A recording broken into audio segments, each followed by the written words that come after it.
নমস্কার বন্ধুরা, আমি সোমা। হ্যাপি ফ্যামিলির পক্ষ থেকে আপনাদের সকলকে স্বাগত। আজ আমি আপনাদের সঙ্গে শেয়ার করব মাত্র কয়েক টুকরো পাউরুটি দিয়ে তৈরি ব্রেড মালাই কোপ্তা কারি। দারুণ স্বাদের এই রেসিপিটি বন্ধুরা আপনারা ভাত রুটি যে কোনো কিছুর সাথে যে কোনো সময়ই খেতে পারেন। যেদিন ঘরে মাছ মাংস ডিম কিছুই থাকবে না, সেদিন অনায়াসেই মাত্র কয়েক টুকরো পাউরুটি দিয়ে এই রকম একটা রেসিপি তৈরি করে নিতে পারেন। আর এটা এতটাই সুন্দর খেতে যে কেউ ভুলেও মাছ মাংসের কথা মনে করবে না। এই রান্নাটি শিখতে হলে বন্ধুরা একটা লাইক দিয়ে শুরু করবেন আর ভিডিওটি স্কিপ না করে সম্পূর্ণটাই দেখবেন। আর নতুন বন্ধু হয়ে থাকলে চ্যানেলটিকে সাবস্ক্রাইব করে অবশ্যই আমাদের পাশে থাকবেন। তো চলুন বন্ধুরা, রান্নাটি দেখে নেওয়া যাক। এখানে আমি 6 টুকরো পাউরুটি নিয়েছি। পাউরুটিগুলো সাদা হলেই ভালো হবে। ব্রাউন কালারের রুটিতেও হবে, কিন্তু সাদাগুলো দেখতে ভালো লাগবে। আর পাউরুটিগুলোর সাইডগুলোকে আমি এইভাবে কাঁচি দিয়ে কেটে বাদ দিয়ে দিয়েছি, শুধু মাঝখানের অংশটাকেই নিয়েছি।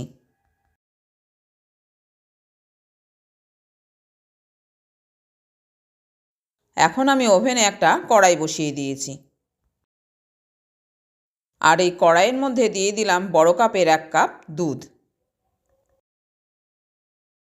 এই দুধটা আমার আগে থেকে জাল করা ছিল, তাই আলাদাভাবে একে আর ফোটাতে হবে না।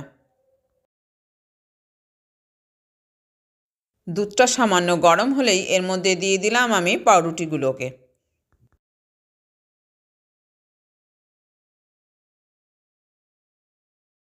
রুটিগুলো দিয়ে এখন আমি একটা খুন্তি দিয়ে এটাকে ভালো করে নেড়েচেড়ে দিলাম।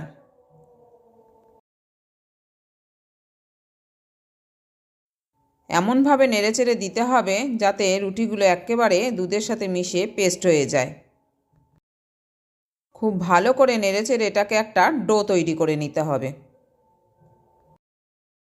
রুটিগুলো দুধের সঙ্গে মিশে গেলে এখন আমি গ্যাসের ফ্লেমটাকে লো করে দিলাম।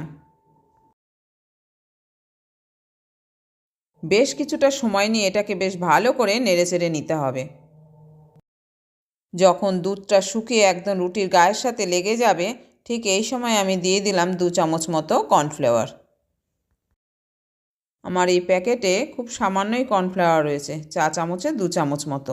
এটাকেই এখন আমি এর মধ্যে দিয়ে দিলাম।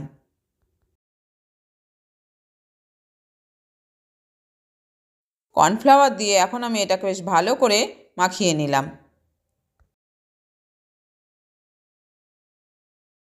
দেখুন বন্ধুরা, কর্নফ্লাওয়ার দেওয়ার সাথে সাথে এটা সুন্দরভাবে একটা ডো তৈরি হয়ে গেছে। এখন এটাকে আরেকটু নেড়েচেড়ে নিলাম। যখন এটা কড়াই থেকে সম্পূর্ণ ছেড়ে আসবে তখন আমি এটাকে তুলে নেব। দেখুন বন্ধুরা, এটা এখন কড়াই থেকে সম্পূর্ণ উঠে আসছে। এবার আমি গ্যাস ওভেনটাকে অফ করে দিলাম আর এটাকে একটা অন্য পাত্রে তুলে নিলাম। এই যে বন্ধুরা, এটাকে আমি এখন একটা অন্য পাত্রে তুলে নিয়েছি। এবার এটাকে একটু ঠান্ডা করে নেব। আর ওই কড়াইয়ের মধ্যে দিয়ে দিলাম আমি কিছুটা জল। জলটা খুব বেশি দেওয়া যাবে না, আমি এখানে 1 কাপ মতো জল দিয়েছি। আর এই জলের মধ্যে আমি 2টো পেঁয়াজকে দুফালি করে কেটে দিয়ে দিলাম।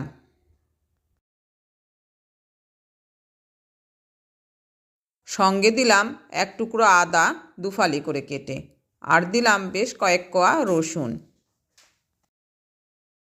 আর দিলাম বড় সাইজের একটা পাকা টমেটো, 4টে কাজু আর 2টো শুকনো লঙ্কা।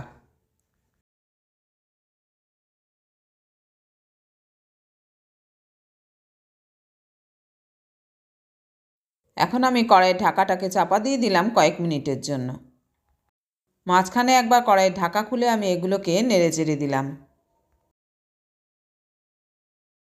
একটু নেড়েচেড়ে দিয়ে কড়াইয়ের ঢাকাটাকে আমি আবারও আটকে দিলাম।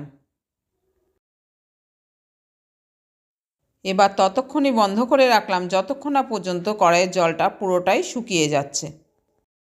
এবার আমি গ্যাস ওভেনটাকে বন্ধ করে দিলাম। এই যে দেখুন বন্ধুরা, কড়াইয়ের জল পুরোটাই শুকিয়ে গেছে আর এইগুলো বেশ ভালোভাবেই সিদ্ধ হয়ে গেছে। এগুলোকে এখন আমি একটা অন্য পাত্রে তুলে নিলাম আর এটাকে এখন ঠান্ডা করে নেব। এদিকে পাউরুটি দিয়ে যে আমি ডো তৈরি করে রেখেছিলাম তা থেকে অল্প অল্প করে নিয়ে আমি কয়েকটা বল তৈরি করে নিলাম। এই যে দেখুন বন্ধুরা, আমি রুটিগুলো দিয়ে লেচি কেটে কয়েকটা বল তৈরি করে নিয়েছি। এই বলের সাইজগুলো আপনারা যে যার নিজের ইচ্ছা মতো দিতে পারেন।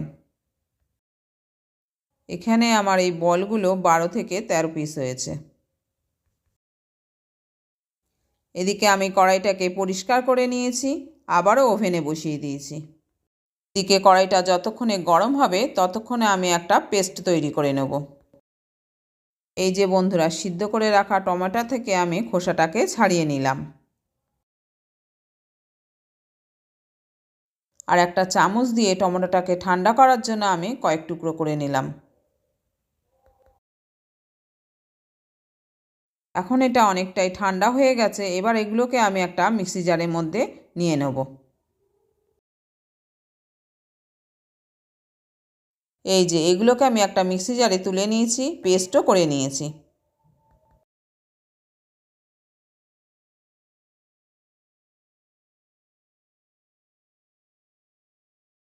এদিকে আমার কড়াইটা গরম হয়ে গেছে।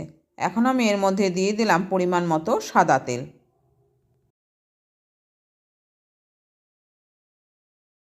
এখানে কিন্তু আমি বেশি পরিমাণে তেল দিইনি, বড় চামচের 1.5 থেকে 2 চামচ মতো। আর তেলটা গরম হলেই এর মধ্যে দিয়ে দিলাম আমি পাউরুটি দিয়ে তৈরি করা বলগুলোকে। এখন এগুলোকে খুব হালকাভাবে একটু ভেজে নিতে হবে। এগুলোকে কিন্তু বেশি ভালোভাবে ভাজা যাবে না, মাত্র কয়েক সেকেন্ড একটু নাড়াচাড়া করেই তুলে নিতে হবে। এই যে আমি বলগুলোকে এখন অন্য পাত্রে তুলে নিয়েছি আর আমি আলাদাভাবে তেল দিলাম না, কড়াইতে যে তেল আছে ওতেই আমার হয়ে যাবে। যারা একটু তেল দিতে চাইবেন তারা কিন্তু দিতে পারেন, আমি এখানে আর তেল দিলাম না। এখন আমি দিয়ে দিলাম কিছুটা সাদা জিরে আর একটা চেরা শুকনো লঙ্কা।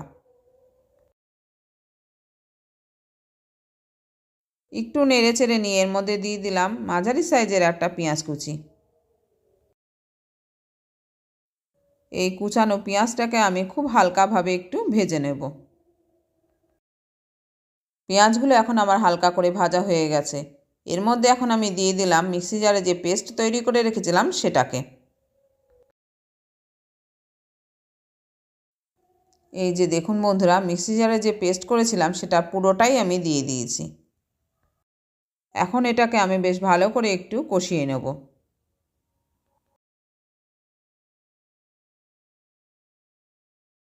মশলাটা ভালো করে কষানো হয়ে গেলে এখন আমি এর মধ্যে দিয়ে দিলাম গুঁড়ো মশলা। এই বাটিতে হাফ চামচ করে ধনের গুঁড়ো, জিরের গুঁড়ো ও লঙ্কার গুঁড়ো রয়েছে। গুঁড়ো মশলাটা দিয়ে আমি আবারও ভালো করে নেড়েচেড়ে নিলাম। মশলাগুলো যখন খুব ভালোভাবে কষানো হয়ে যাবে তখন আমি মিক্সি জারটা ধুয়ে কিছুটা জল দিয়ে দিলাম।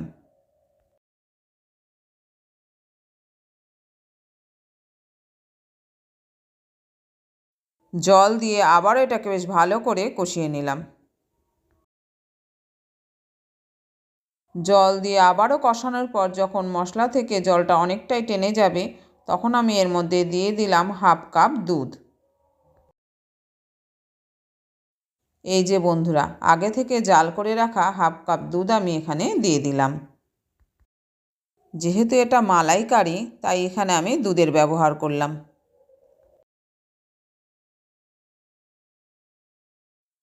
দুধটা দেওয়ার পর বেশ ভালো করে নেড়েচেড়ে নিয়ে এখন আমি পরিমাণ মতো লবণ দিয়ে দিলাম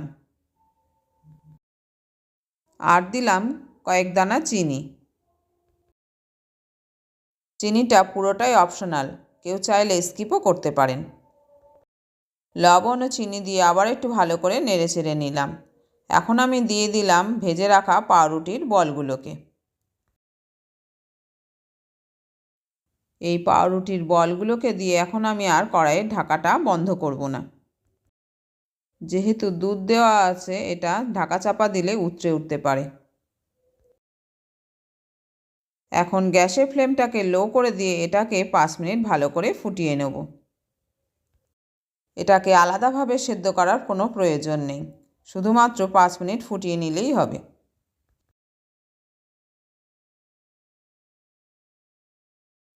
5 মিনিট পর আমি দিয়ে দিলাম কিছুটা কসুরি মেথি।